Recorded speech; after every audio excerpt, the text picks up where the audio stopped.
So at this point 2 हफ्ते बचे हैं गेट 23 एग्ज़ाम में। और देखो अब क्या होता है ना, बहुत सारे बच्चे जो कंटिन्यूसली मुझसे टच में हैं, तो एक कॉमन बात निकल के आ रही है कि सर फुल लेंथ टेस्ट देने का मन नहीं कर रहा है। 3 घंटे जब हम बैठते हैं तो बार बार हमें जो मिस्टेक्स दिखती है तो मन करता है टेस्ट बंद करें और रिवीजन करने लग जाए।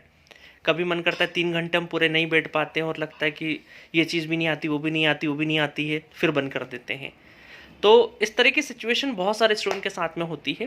बट मेरी एक बात सलाह मानिए, देखिए क्या होता है कि मेन एग्जामिनेशन में जब आप बैठेंगे और उसको बैठने से पहले जब आप अभी टेस्ट सीरीज के मार्क्स से, रैंक से, या फिर पता नहीं ये वाला कॉन्सेप्ट या क्वेश्चन नहीं बन रहा है, उस चक्कर में आप पूरा टेस्ट छोड़ देते हैं और उसको अच्छे से एनालाइज नहीं करते, डिमोटिवेट भी हो जाते हैं, डिमोरलाइज भी हो जाते हैं। तो मेरा आपसे सिर्फ ये है कि ऐसे टाइम पे आप सिर्फ दिमाग में ये चीज़ देखिए कि सपोज सपोज आपने अगर एक्चुअल गेट एग्जामिनेशन में बैठने से पहले, सपोज करो आपने अपना कोई मॉक टेस्ट दिया 3 घंटे का, तो 3 घंटे के टेस्ट में आपने 4 से 5 7 टेस्ट दे दिए। उसमें कम से कम आपने अगर 25 30 35 मिस्टेक्स पकड़ ली जहाँ पे आपने गलती करी और उसको अच्छे से रिवीजन कर लिया। और अगर 35 से 40 मिस्टेक्स जो आपने पकड़ी उसमें से आधी भी अगर वहाँ पे जो मिस्टेक्स हुई है उनके बेसिस पे अगर एक्चुअल गेट एग्जामिनेशन में क्वेश्चन आ गया, तो आप सोचिए कि वहाँ कितना फ़ायदा होगा। तो आप दिमाग में ये चीज़ देखिए, क्या होता है ना, जब हम टेस्ट एक टेस्ट दिया, 2 टेस्ट दिया, 3 टेस्ट दिया, टेस्ट देते देते देते देते हम लोग क्या होता है ना, एक वर्चुअल वर्ल्ड में आ जाते हैं। हमें लगता है टेस्ट सीरीज में रैंक नहीं आ रहा तो शायद वहाँ पे भी नहीं आएगा, या यहाँ ज़्यादा आ रहा है तो वहाँ पर भी अच्छा परफॉर्म कर लेंगे। हम टेस्ट सीरीज के ही रिजल्ट को असली रिजल्ट समझने लग जाते हैं। हाँ, मैं मानता हूँ आपके दिमाग में जरूर रहता है शुरुआत के कुछ टेस्टों में कि नहीं, टेस्ट के रिजल्ट से कुछ फर्क नहीं पड़ता, बट ओवर द टाइम आप उस वर्चुअल दुनिया का हिस्सा बन जाते हो। तो आपको ये गलती नहीं करना है। आपको सिंपल ये देखना है कि मैं टेस्ट दे रहा हूँ, मुझे नंबर से कोई मतलब नहीं है। पहली चीज़ तो ये करना है कि 3 घंटे का टेस्ट देना है।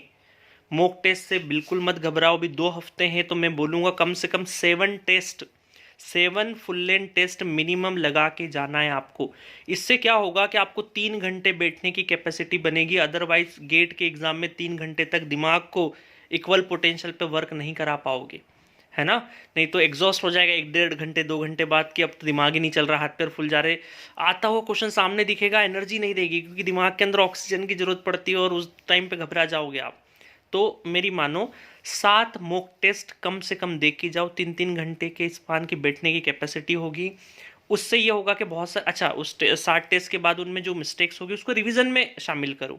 क्या हाँ, रिवीजन करते टाइम पे अच्छा ये फॉर्मूला मेरा गलत हुआ है तो इस फॉर्मूले पे मुझे वर्क करना हो सकता है। क्योंकि आप जो मिस्टेक करोगे ना, 35 40 50 मिस्टेक करोगे, उसमें से आधी मिस्टेक्स वाले क्वेश्चन आने हैं गेट एग्जामिनेशन में।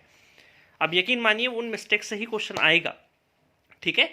तो ये चीज़ करना है आपको कि फुल मॉक टेस्ट देना है, अपनी गलतियों को पकड़ना है और एनालाइज करते हुए अगले टेस्ट में बेहतर करना है। सिर्फ मार्क्स में बेहतर नहीं बोल रहा हूँ मैं, अप्रोच में बेहतर, कि जितने अटेम्प्ट लो आपका सक्सेस रेशियो ज़्यादा होना चाहिए। आप एनएटी टाइप के जहाँ नॉन नेगेटिव क्वेश्चन है वहाँ पे अननेसरी ज़्यादा टाइम लगा देते हो और ये दिमाग में लगता है कि यार नंबर तो नेगेटिव होगा नहीं, तुक्का भी लगा देंगे नहीं बना तो, बट आप टाइम नेगेटिव कर दे रहे हो उस चक्कर में। तो जो क्वेश्चन बनता है 100% श्योर हो उसी को उठाओ और उसी को क्रैक करो।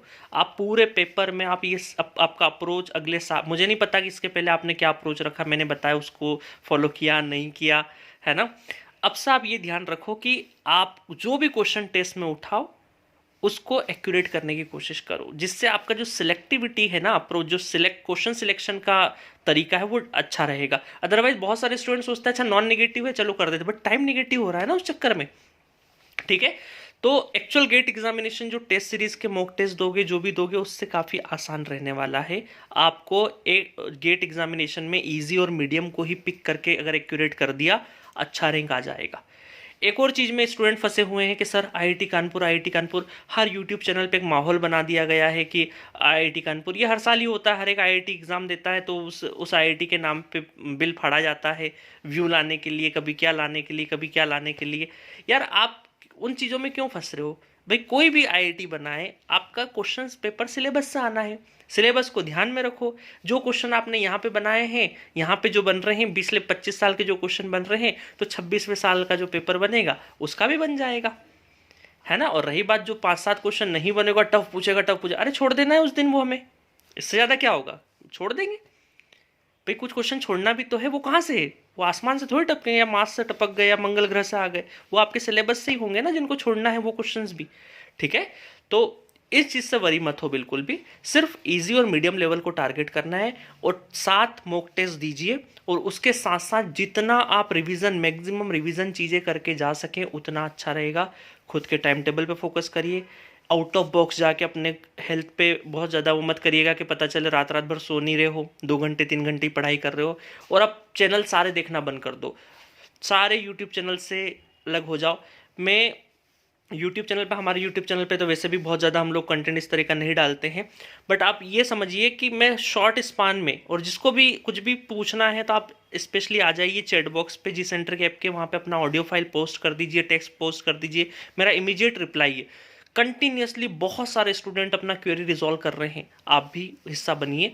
इंडिविजुअली 1 to 1 वहाँ पे बात भी हो जाती है, मुझे लगता है अच्छा कॉल पे बात करनी वो भी कर लेते हैं। बहुत सारे स्टूडेंट का अंडर 50 अंडर 60 भी रैंक आ रहा है, वहाँ पे बहुत अच्छा कर रहे हैं वो लोग।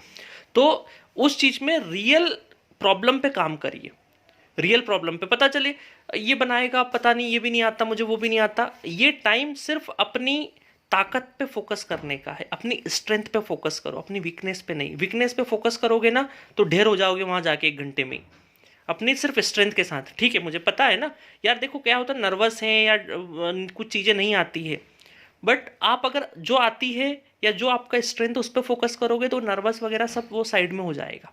आपको जो आता है एटलीस्ट 60-70% तो आता होगा ना, 50% तो आता है ना सिलेबस का, उसी पे फोकस करके जाओ, उसी पे कॉन्फिडेंस होके जाओ, उसी के पीवाईक्यू देखो, जिस तरीके से टेस्ट में क्वेश्चन आ रहे हैं उनको रिवीजन करो। बहुत सारे क्वेश्चन टेस्ट में अगर नहीं बन रहे कोई दिक्कत नहीं ना, हो सकता वो वहाँ पर आएंगे भी नहीं, आप जो वर्चुअल डर लेके चल रहे हो। तो इन चीज़ों से बचो, रियल प्रॉब्लम पे वर्क करो। ठीक है, और कुछ भी पूछना है कमेंट बॉक्स में पूछ सकते हो या फिर जी सेंटर के ऐप के चैट बॉक्स पे डालिए अपना मैसेज, वहाँ पे मैं तुरंत रिप्लाई करूँगा। अगले 2 हफ्ते कोशिश कर रहा हूँ मैं कि इमीडिएट रिप्लाई हो आपके।